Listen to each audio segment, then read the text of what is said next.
Assalamualaikum warahmatullahi wabarakatuh. Perkenalkan, saya Nurlela SPD, guru mata pelajaran matematika dari SMP Negeri 1 Plumbon, Kabupaten Cirebon, Jawa Barat. Sekaligus saya juga bekerja sama dengan Universitas Muhammadiyah Cirebon sebagai guru pamong PPG calon guru tahun 2024 gelombang 1 dan 2. Sebagai seorang guru pamong, saya sangat menyadari tugas dan tanggung jawab saya untuk mendampingi dan membimbing mahasiswa PPG menjadi guru hebat di masa depan. Guru hebat yang mampu mengantarkan peserta didik menemukan potensi mereka masing-masing. Sebagai seorang guru, tentunya kita memahami bahwa setiap peserta didik memiliki karakteristik yang berbeda-beda.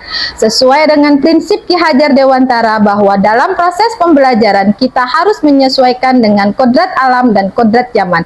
Disitulah tantangan sebagai guru pamong untuk dapat mendampingi dan membimbing calon guru untuk dapat menyusun model pembelajaran dengan kata kunci diferensiasi konten, proses, dan produk.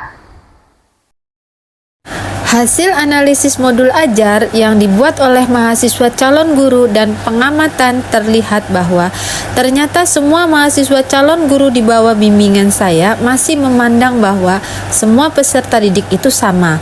Dengan kata lain, mahasiswa belum mempertimbangkan karakteristik peserta didik yang berbeda-beda dalam proses pembelajaran. Hal ini mengakibatkan pembelajaran tidak berjalan dengan efektif, di mana peserta didik tidak termotivasi untuk belajar. Kemudian mengalami kesulitan memahami materi yang disampaikan karena tidak sesuai dengan kebutuhan dan gaya belajar mereka. Serta saat pengerjaan tugas di dalam kelompok mahasiswa, pembagian kelompok secara acak. Sehingga dalam diskusi hanya peserta didik dengan kemampuan tinggi saja yang mengerjakan, dan peserta didik yang tidak bisa hanya asik bercanda dan mengobrol tanpa membantu apapun selama kegiatan diskusi. Hal ini dapat mengakibatkan ketimpangan pada pemahaman peserta didik. Yang pintar makin pintar dan yang kurang paham akan tertinggal. Saat saya berdiskusi dengan mahasiswa, ternyata mahasiswa belum tahu terkait dengan bagaimana membuat kelompok peserta didik sesuai dengan karakteristiknya dan bagaimana cara membuat pembelajaran yang sesuai dengan karakteristik peserta didik. Kemudian saya juga melakukan diskusi dengan dosen pembimbing lapangan mahasiswa calon guru terkait hal ini, dan ternyata terdapat pada perkuliahan materi terkait pembelajaran berdiferensiasi yang dapat membantu dalam merancang pembelajaran yang sesuai dengan karakteristik peserta didik.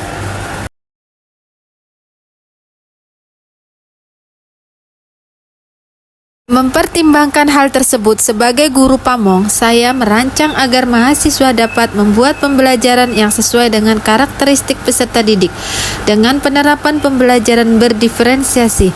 Hal ini diperlukan agar mahasiswa calon guru dapat melakukan pembelajaran yang efektif yang dapat memfasilitasi semua peserta dengan karakter yang berbeda-beda.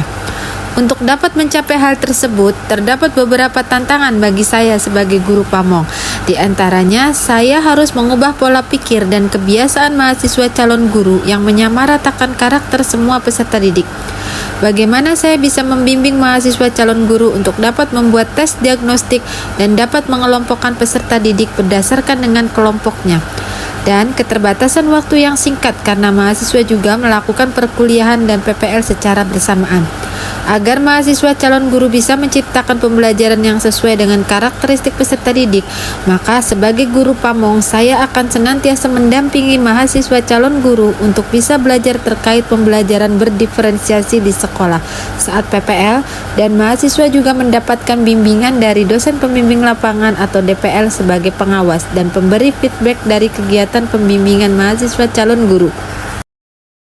Adalah memberikan modul ajar yang telah saya buat yang sudah menggunakan pembelajaran berdiferensiasi pada mahasiswa calon guru sebagai referensi mereka dalam membuat modul ajar.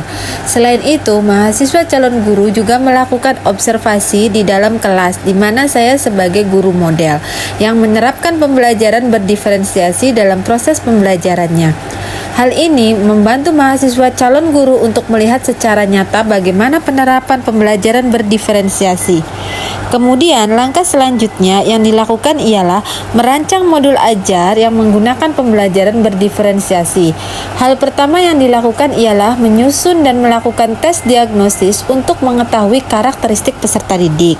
Saya juga menjadi penghubung bagi mahasiswa calon guru dan guru BK untuk dapat mengakses tes psikotes peserta didik agar mahasiswa calon guru mendapatkan pengelompokan peserta didik berdasarkan gaya belajarnya. Kemudian, saya berdiskusi sekaligus melakukan bimbingan kepada mahasiswa calon guru terkait perancangan modul ajar yang menggunakan pembelajaran berdiferensiasi.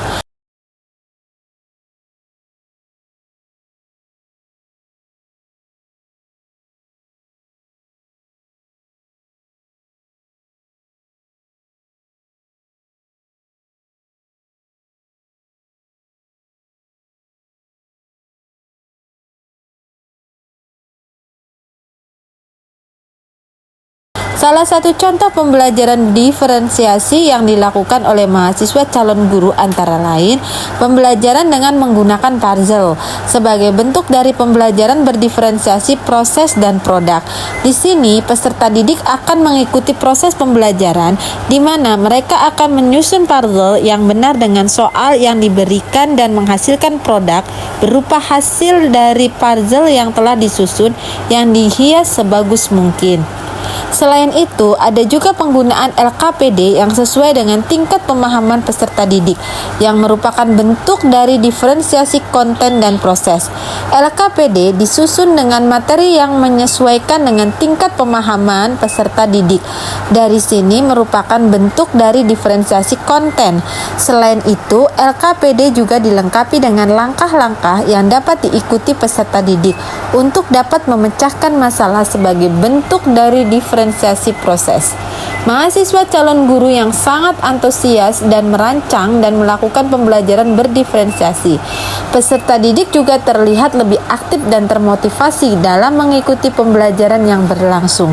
Nilai asesmen peserta didik juga mengalami peningkatan dengan adanya penerapan pembelajaran berdiferensiasi.